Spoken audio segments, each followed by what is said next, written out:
मांझी हाय हाय हाय हाय जीतन मांझी शर्म करो जीतन मांझी मुर्दाबाद। हम लोगों का मांग है कि जीतन राम मांझी जी को एनडीए से बाहर कीजिए और जीतन राम मांझी सार्वजनिक रूप से हमारे समाज को अपमानित किए हैं, ऐसा आप शब्द बोले हैं जिसकी कल्पना भी हम लोग नहीं कर सकते हैं। निश्चित रूप से हम लोगों को कुछ ना मिले, आरक्षण ना मिले, कुछ भी ना मिले, लेकिन हम लोगों के स्वाभिमान और सम्मान पर ठेस पहुंचेगा तो ब्राह्मण समाज बर्दाश्त नहीं करता है। पूर्व मुख्यमंत्री जीतन राम मांझी के ब्राह्मण समाज के खिलाफ कहे गए अपशब्द को लेकर राष्ट्रीय ब्राह्मण महासभा का आक्रोश थमने का नाम नहीं ले रहा है। इसी क्रम में परशुराम सेवा संस्थान राष्ट्रीय ब्राह्मण महासभा मांझी के खिलाफ शिकायत को लेकर बिहार सवर्ण आयोग पहुंचा। वहीं आयोग में किसी अध्यक्ष को नहीं पाकर राष्ट्रीय ब्राह्मण महासभा के लोग वहीं धरने पर बैठ गए। इस अवसर पर मीडिया से बातचीत करते हुए परशुराम सेवा संस्थान राष्ट्रीय ब्राह्मण महासभा के संस्थापक अध्यक्ष इंजीनियर आशुतोष कुमार झा ने कहा कि उनकी मांग है कि जीतन राम मांझी को एनडीए गठबंधन से अलग किया जाए।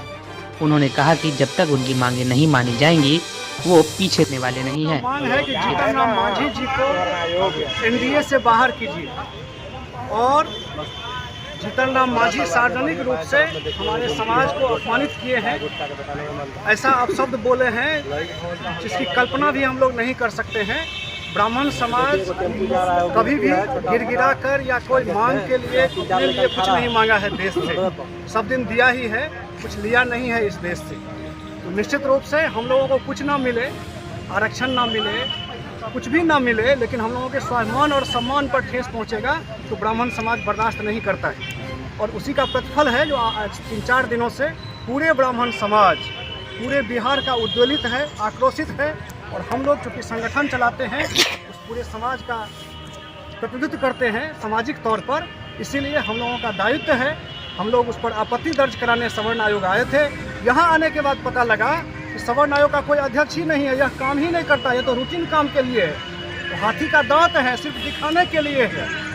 तो हम लोगों को बड़ा आश्चर्य लगा और हम लोग आक्रोशित होकर उद्वेलित होकर यहीं बैठ गए कि सबसे पहले सवर्ण आयोग का अध्यक्ष बहाल करो।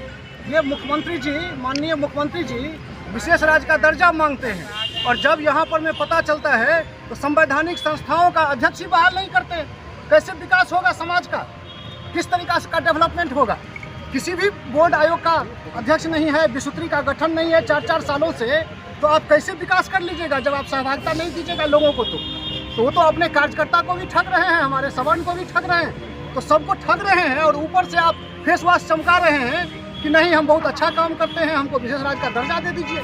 हम कहते हैं कि हम लोगों के टैक्स का दुरुपयोग हो रहा है, सवर्ण आयोग का अध्यक्ष बहाल करें, और नहीं तो सवर्ण आयोग से लेकर के जितनी संस्थाएं हैं, वो पिछड़ा आयोग हो, अनुसूचित जाति आयोग हो, भंग कर दीजिए।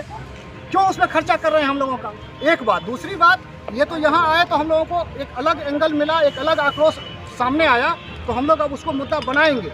लेकिन जीतन राम मांझी जो अनर्गल बयानबाजी के लिए ही जाने जाते हैं, आप लोग तो मीडिया के लोग हैं, जान ही रहे हैं कि कब बोलते हैं कब पलटते हैं। उनका यूएसपी ही बोलने और पलटने के लिए है, लेकिन उनको नहीं पता था कि आप किसी के लिए बोल जाइए, कभी मुख्यमंत्री के लिए बोलते हैं, कभी प्रधानमंत्री के लिए बोलते हैं। तो वो लोग राजनीतिक प्राणी हैं, उन लोगों को लोभ है सत्ता में रहने का।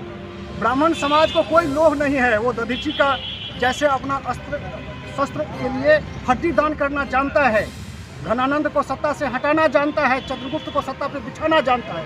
तो उस ब्राह्मण समाज को आपने इस बार ललकार दिया है, तो वह आपको नहीं छोड़ेगा। निश्चित रूप से आपकी राजनीतिक दुकान ना बंद करा दिया तो ब्राह्मण समाज का नाम नहीं। सवर्ण आयोग में हम लोगों का शिकायत ये दर्ज कराने आए हैं कि हमारे सवर्णों के लिए वो संवैधानिक संस्था है और ब्राह्मणों पर जो सवर्ण का ही एक मुख्य घटक अंग है, उस पर उन्होंने आपत्तिजनक दर्ज बयान किया है। तो आर्टिकल 19 और आर्टिकल 25 के तहत, संविधान के आर्टिकल 19 और 25 के तहत उस पर कार्रवाई किया जाए, उनकी सदस्यता रद्द कराया जाए, सवर्ण आयोग वो कार्रवाई करे। नहीं, अभी हम लोग तब तक बैठेंगे जब तक हम लोगों को उचित आश्वासन नहीं मिलेगा, तब तक हम लोग यहीं बैठे हुए हैं। हमारा कहना है राजनीतिक लोग जो है ना, वो अपने राजनीतिक स्वार्थ के लिए हैं, वो समाज के लिए नहीं है। समाज का सिर्फ वोट उनको इलेक्शन में चाहिए था, उसके बाद उनको जनों का कोई महत्व मालूम ही नहीं है। इसीलिए हम उस पर कोई टीका टिप्पणी नहीं करते हैं।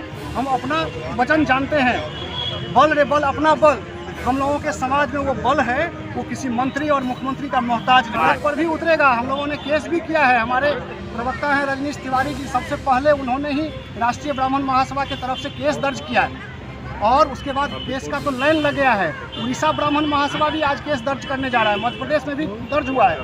पूरे ऐसा नहीं है कि सिर्फ बिहार का ब्राह्मण समाज इससे दुखी है, पूरे राष्ट्र का ब्राह्मण समाज दुखी है और इसका असर भाजपा को उत्तर प्रदेश में भी पड़ सकता है। इसीलिए हम कहते हैं, हम चूंकि समर्थक हैं एनडीए का, इसीलिए हम फिर भी कह रहे हैं अभी भी संभलिए, उसको एनडीए से बाहर कीजिए, नहीं तो आपकी सत्ता पर पूरे देश में आंच आ जाएगी। जीतन राम मांझी को छोड़ देगा तो क्या मतलब है, जब उससे हमको कोई मतलब ही नहीं है। हम वोट देते हैं एनडीए को और एनडीए में रह के हमको गाली दिलवा रहे हैं, तो ऐसे में तो पूरा भारत में ये आग लग चुका है।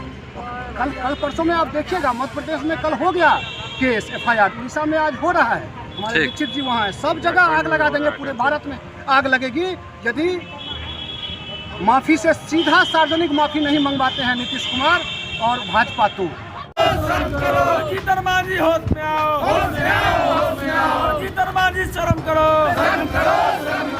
जीतन मांझी मुर्दाबाद।